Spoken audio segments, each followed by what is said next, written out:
This is the Storyteller Spotlight for Escape the Matrix magazine with my brother. So, which one we gonna do? L? Hey man, Wes? whatever's comfortable, you know. I think that we as a people, for so long we've been told what they be called. I'm one of those people where I give you that freedom. I give you that comfortable. My name is W. Ellington Felton. That's my born name. My parents must have knew something because they gave me a marquee name. But growing up, it wasn't cool having a name like that. So people used to call me Little Wes. Okay. Because I favored one of my grandfathers. Okay. His name was Wesley Hockaday. Okay. From Norfolk, so they called me Little Wes. So when I was like in junior high school, for a minute, I was like, call me Wes. Right. But I eventually got the name. So you can call me whatever you're comfortable with. In college, I met some cats from New York. And they said, yo, Dub L. And I was like, Right. I was like, ain't nobody ever called me that before, right? So I said, wait a minute. So it's whatever, man. All right, that's peace. That's peace. All right, I'm still with Dub. Okay, cool, yeah. Okay. So, because white people call me W. W. White people call me W. Oh, W. And sing while as president. W. I went to Carnegie Mellon. So right. I was just about to talk about that. Oh, W. Right.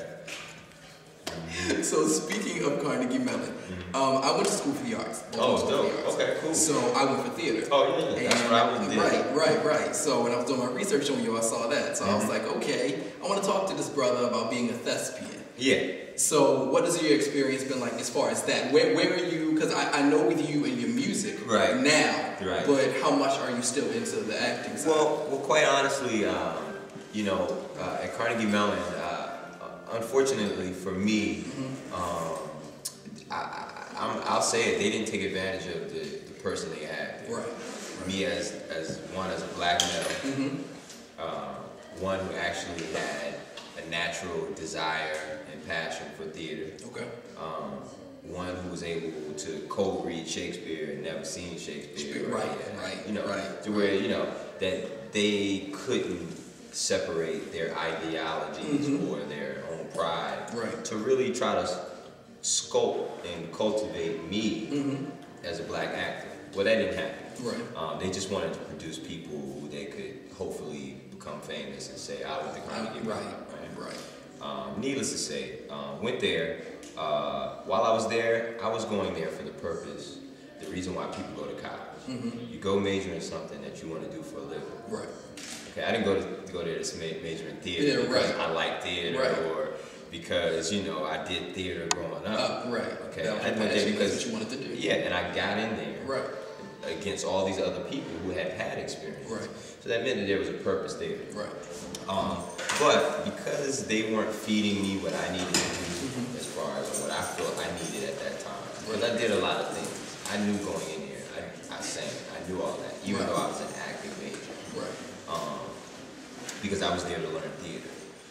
But so I ended up as a side hustle and as a way of kind of like venting and as an outlet of frustration, I started a music career in Pittsburgh. Okay.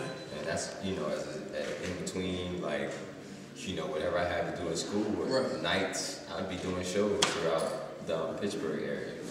So music, pretty much one passion began to take over. Yeah, and what ended up happening was they taught me how to do Pinter and Chekhov and, Moliere and all of those things. But in the realities of it, as a professional black actor, you're not gonna get those parts. They're not gonna give you those They roles. teach you all the Tchaikovsky. So they took a brother who grew up over 57th Street in Northeast DC, in an area where they considered Vietnam in DC, and basically took me and gradually stripped me of what I naturally and instinctually was able to do as a descendant of Africans and being a black man, and tried to kind of cleanse me of that. So when I got out of Carnegie, man, dude, I would go on the auditions, but they'll say things like, you're not ethnic enough.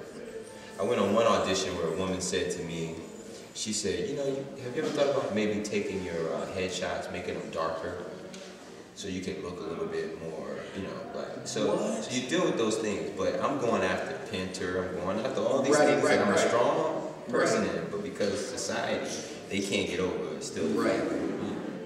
So, you know, so music. Fortunately, I had it as an outlet, and through that time in Pittsburgh and funneling down back to DC, I came back and was teaching theater actually for Arena Stage. Okay. You know, people still, you know, they're aware that I do that. That's my passion. I know how to do it good. Right. So I'm still able to get work that way, but the music kind of took a life of its own, and you know.